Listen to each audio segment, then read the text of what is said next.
Every mistake in the book. Today we're going to talk about buying mistakes, selling mistakes, money management mistakes, and then at the end of this video, I'm going to talk about the mother of them all, the biggest mistake you can make in investing.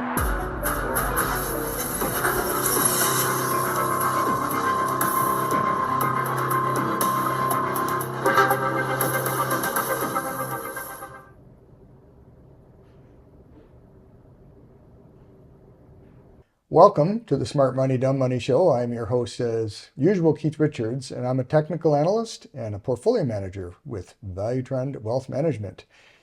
And in fact, I've been in this business for 35 years, and I have a few mistakes I've made on my own. In fact, I've probably made every mistake in the book, and I've also witnessed plenty of mistakes, less so as a portfolio manager over the years, but definitely during my years when I was first in the business as an investment advisor. Well, let's start off with buying mistakes. And what I want to cover here is a few of the essentials that you may find yourself making. And perhaps by witnessing some of these mistakes, we can, in fact, influence ourselves not to repeat them in the future. So, mistake number one is buying into a downtrend. And I like to call it don't catch a falling knife. In fact, that's not my own way of putting it. That's an age-old saying on Wall Street. So the idea is that you don't catch a falling knife in midair. It'll cut you. You don't buy a stock when it is successively making lower highs and lower lows. You don't assume when that period is over. You wait for a breakout. So in this case, we're looking at Walgreens. And what we can see here is that Walgreens looks to be making a base, but it is not broken out of that base until it makes a higher low and a higher high, and it hasn't done that yet. So mistake number one, don't catch a falling knife. And I'm not going to talk about specific instances that I've done because as a trend follower, I've tried not to do this so much, but I've seen many investors try to guess when a stock that's falling is at the bottom. At least they feel it's cheap. So they buy in without a discipline of recognizing how a trend reversal works. Mistake number two, breakouts without a catalyst. And this is a story that I've got some interest in because this is marijuana and Canopy Growth, which was a company that now has new ownership, but prior to the Liberal government legalizing marijuana in Canada in 2018, I was actually involved with sort of a testimony through some data analysis that there may have been, and at least that was the accusation of in Parliament, of potential insider breakout of the news, that they were going to actually pass the bill. And so it was September or so, and I remember the stock spiked, and you can see that right here. So I was called to witness as an analyst, as a data cruncher, and I was looking at the intraday movements and stuff like that of this stock. And we never could prove it, but it was kind of funny how the stock moved very quickly prior to the announcement by the government. But anyways, that aside, I've got some experience with the stock because it did eventually change ownership. And at the time, after it reached a peak, it started rounding over. Now, I'm going to talk about two things here.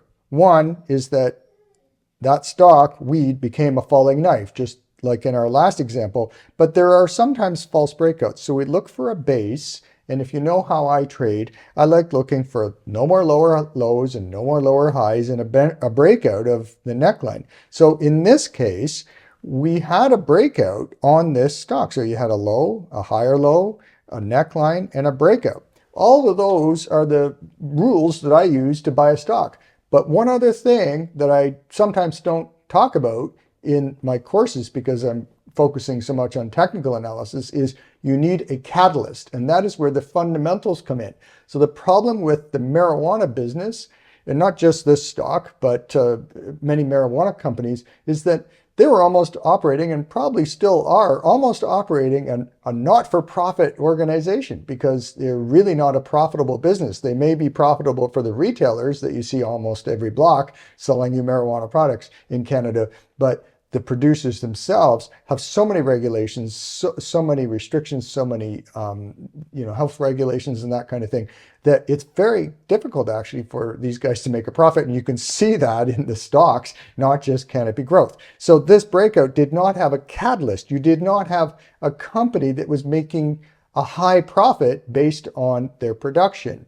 So again, you need a reason for that breakout to be sustainable. Obviously, there wasn't a reason, and the stock fell. Buying mistakes number 3, which is one of my favorites, because if you guys follow my work at all, you guys know that I love to do swing trades. In fact, I named a book Sideways after this pattern. I really like trading stocks that are trapped in a pattern. And here we have Ford Motor Company, and you can see, if there's ever a stock that's been trapped in a pattern literally since 2022, this is the one. In fact, Craig and I at ValueTrend have traded in and out of Ford Motor Company many times. In fact, we just recently took profits up here, and we just recently did one leg back in. And the reason I like it is because if it moves below support, which seems to be around 9.25 or so, you can sell out. That's your stop loss point. But you have some predictability that it does like to get to somewhere near $14. So you go for that trade. If it works, that's great. If it doesn't, you stop out and don't take too much of a loss. Well, I like to say the mistake number 3 that I'm looking at here is resistance is futile. Why would you, when you see a definitive pattern of this stock or many, many other stocks in these types of patterns, hitting resistance and unable to break through, why on earth would you buy anywhere near $14? Usually the stocks are rising on some positive news on the company, but I still will not buy unless it breaks out or it returns to the bottom of the range. So remember, just like Star Trek, resistance is futile. You don't buy at resistance. You can buy on a breakout of resistance, or you can buy at the bottom of a trading pattern, but you don't buy right there, because there are many other buyers and sellers that may be willing to sell you their shares right at the top and allow you to take that stock right off of their hands at that point. Mistake number 4, and this is a biggie. I've got lots of stories here, but I'll try to rip through it. But basically, thematic investing, and I'm telling you, in 35 years of trading, this is one of the big mistakes in buying. People love themes. They love stories. So I'll just rip through a few. Y2K, now this was more of a selling story, but the year 2000, everybody thought that clocks were going to stop and bank accounts would be frozen and the stock market would shut down and all that stuff. And that never happened, but I did see people sell out of the market. In 1998, the Asian contagion, Russian default, same thing. People were making assumptions that these situations would last forever. This was a theme that Russia would go bankrupt and Asia would never be the same after a huge rally during the 90s. In 2021, we saw Bitcoin make a strong reversal. In fact, it was cut massively after a strong run-up. The theme at that time was Bitcoin's all you should own, and I've seen this theme repeated a few times at Bitcoin. There's nothing wrong with Bitcoin. I like the trade, but I'm telling you that it's just as subject as anything is, in fact, perhaps more than other securities, to irrational exuberance. You got to watch it when everybody's piling in. It's a crowded trade. Nortel 2001, I should say, everybody was piling into Nortel, and we all know what happened to them. In 2021, diversity, environment, and inclusiveness. We're seeing this big move, ETFs that focused on companies that supposedly had good DEI. This can often work against a company. So just because you believe in DEI, or maybe you do, maybe you don't, but you have to look at a stock from a purely analytical point of view. Look at what happened with Disney and Budweiser when they sold the wrong theme, a kind of a woke theme, to their audience, which was not a woke audience. So you got to be careful. Just because you believe in that green movement or whatever, don't get involved with the stock, because it may not actually be a profitable enterprise based on those themes. Technology, the 2000 bubble, we all know about that. I'm seeing a little bit of that right now with the AI stocks. And as you know, as of beginning of February, had been selling off. So that is something that we should keep an eye on. Whenever everybody's piling in saying AI forever, or technology forever, or internet forever, or gold's going to go up forever, whatever it is, be careful. That's a theme. We have to watch the charts. We have to watch the fundamentals. And of course, the AI thing, as I just mentioned, Nvidia was the biggest mover since 2023. And it got to a point where everybody thought it could do nothing wrong. And we've seen that's not been the case. So now let's talk about selling mistakes. And I want to almost do the opposite of don't catch the falling knife, which is a buying mistake, which is don't fight the tape. And that's an old expression. We used to use ticker tapes many, many years ago. It was actually before my time. Actually, when I started the business, there were no actual internet connections and whatnot, because this would have been 1989, 1990. We used quotrons, they were called, sort of like a ticker tape, almost. The stickers would be on your screen. But whatever the case, in an uptrend or an up tape, you don't fight it. It doesn't matter. Like I've talked about in the past recently, that markets are overvalued. The S&P is overdone. It was overbought, and you've heard me talk about this before. Potential for a market correction in 2025. I did a video on that. You can click on the link below. I do know that there's potential for a sell-off, but so long as it's making higher highs and higher lows and above the 200-day moving average, which is this blue line here, you stay with the trade. Okay, so don't fight the tape. Just because you have in your mind a thesis that the market's overvalued or whatever, you still stay with it. Okay, and I have actually made this mistake in the past because I use some tools that tell me when markets are irrationally exuberant from a sentiment point of view, and I've seen this in the past. And during 2015, I believe it was, when Trump first got elected, he was stimulating the economy. I don't always agree with the president influencing monetary policy, but that's what he did. And by influencing the chairman to Fed chairman, which they're supposed to be two separate individuals and not influence each other, but he was trying to push the Fed chairman at the time to push rates down to make the market go higher. And I was looking at the sentiment indicators, and they were showing that the market was getting irrationally exuberant by the end of that first year. And of course, the market kept going. We raised a bit of cash. So, we all make these mistakes, but I've learned myself over time that you have to stay with the trend no matter what you think is happening, but prepare to get out as soon as the market starts rolling over. Selling mistake number 2 is don't fight the Fed. And this is a biggie. I have produced this chart for many, many years. In fact, I started doing this chart back in the mid 2000s, 2006, 2007.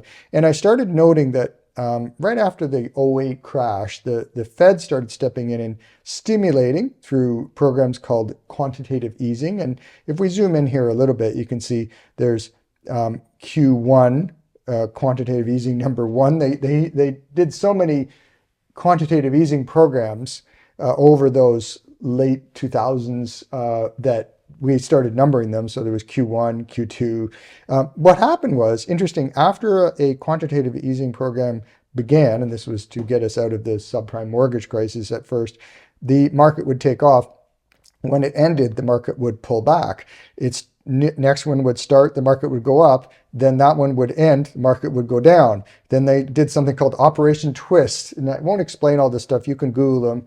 Don't want to make this video last forever. But market took off whenever the Fed stimulated, and fell when these stimulation programs ended, fell or went sideways in the case of Operation Twist. So QE3 began, market went up, QE3 ended, market went flat, and then eventually fell, on and on. And you can go through history as I've done. I actually put the arrows pretty close to the exact dates the announcement came through, and you can see on and on.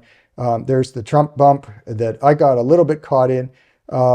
And, basically don't fight the Fed is the bottom line. If the Fed is stimulating, you want to be in the market. If the Fed is ending or tightening, it often ends up in pullbacks. So where are we right now? We were cutting, the Fed was cutting, but there's suggestions that may end. So this is something we should keep in mind. If the Fed starts to raise rates, that could be a problem. Next selling mistake is ignoring a trend change. And if you go back to my technical analysis basics, number one, you will see this chart or this type of chart where, I use the rules, higher highs, higher low, above the 200-day moving average as a way of determining a market is in an uptrend. This is the period of 2003 to 2007. And you can see the market was making higher highs and higher lows.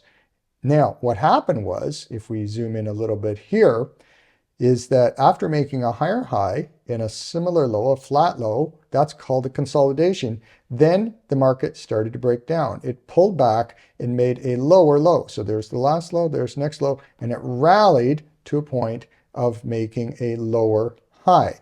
Now, I, as a longtime technical analyst, sort of made a name for myself in that year by selling at that point. And in fact, we preserve capital for our clients in a pretty big way during the 08-09 crash by having sold in that first period. It was around the first, coming into the second quarter of 2008, we noticed that the peak was lower and started to fall. It had already moved below the 200-day moving average. We were following our rules and we got out. So I saw many, many people who were buying this dip thinking, having been so trained that the markets were in good shape, that they would just buy every dip. And we used this rally as it hit the 200-day and started to fall as an opportunity to get out. So you have to basically be prepared that the markets can change at any time, and you follow your trading rules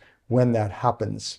So actually, one other quick thing is I'll point out, when the market did make its bottom March of 09, you'll see lower highs, lower lows, and suddenly we had another neckline and a breakout. So the high and was equal to the past high, and then it broke out, and we were actually getting back in the early summer of 2009, well ahead of the crowd. The market did not even break even or break out to new highs until 2013, but we were buying through the summer of 09 way early, and we were break even by I think it was February of 2010. We were literally flat on the market. So it just goes to show you that following some rules can actually help you limit your risk and increase your upside over time. Next thing we want to talk about is money management mistakes. So even if you're following all your rules and making logical decisions, sometimes people thematically, again, get involved with overweighting certain sectors or certain stocks. But just to give you some basics, if you are too exposed to a sector, that's a problem.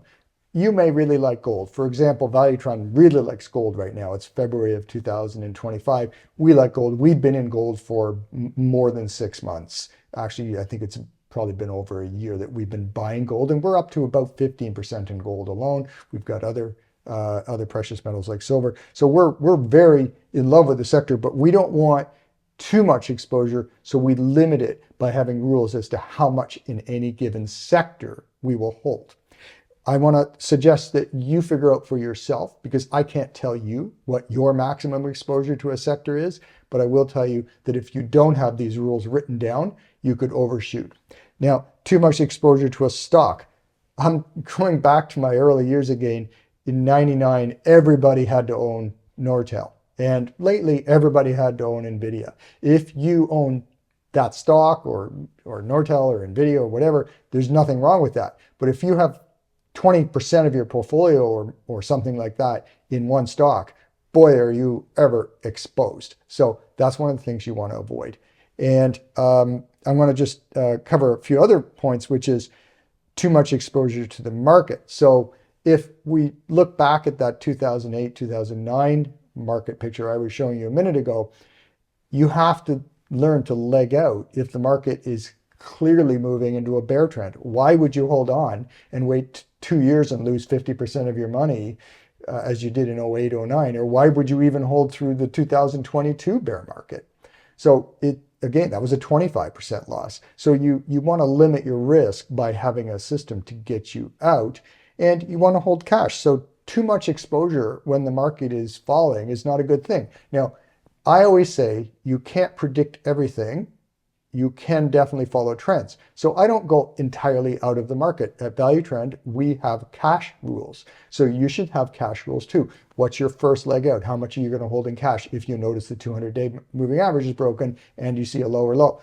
You know, how much more cash are you going to hold as you see the next high is a little lower, etc. You leg out of the market, and you're going to have limits on how much cash you will hold in an extreme situation or in the early stages of legging out. So too much cash and too little cash can be a problem in a bull market. So finally, as I said, too little exposure. So if you're buying a stock that you really like, let me give you another example. Say you like gold, like I do. Well, a 2% exposure to gold isn't going to help your portfolio much, is it? Like it's going to make a minute difference if it makes 25% to your overall portfolio. So you do have to have enough exposure to make a difference, but not so much to crush your portfolio if things go wrong. So that is where, again, I talk about that in my online course, but also you can, for your own purposes, decide on your own how much is too much or how much is too little. All I'm suggesting is that you create rules for yourself. You have to be quantitative with investing. You can't just off the cuff do things. So at the beginning of the video, I told you that I would talk about the biggest mistake that investors make, and that is not following a system. So I keep talking about that. Take my technical analysis basics series, which we are putting out over the next couple of weeks. We've already put out 3 or 4 of them already. I think if you take that series, you're going to learn a lot about creating a system. If you want a much deeper dive into that, I highly recommended my online course because it does have rules that you can put together to actually create an entire trading system. Either way though, you've got to create some rules, whether you use my rules or you create your own. Just following things randomly or by instinct or by feeling is not going to do the work for you. And in fact, your emotions are going to get in the way. Have you ever held on to a stock too long because you didn't want to take the loss? That's an emotional response. That's not a quantitative, systematic approach. So what I'm suggesting is the biggest problem I've seen in any investor is they will hold on for too long, or they will not follow a systematic approach that's logical to buying.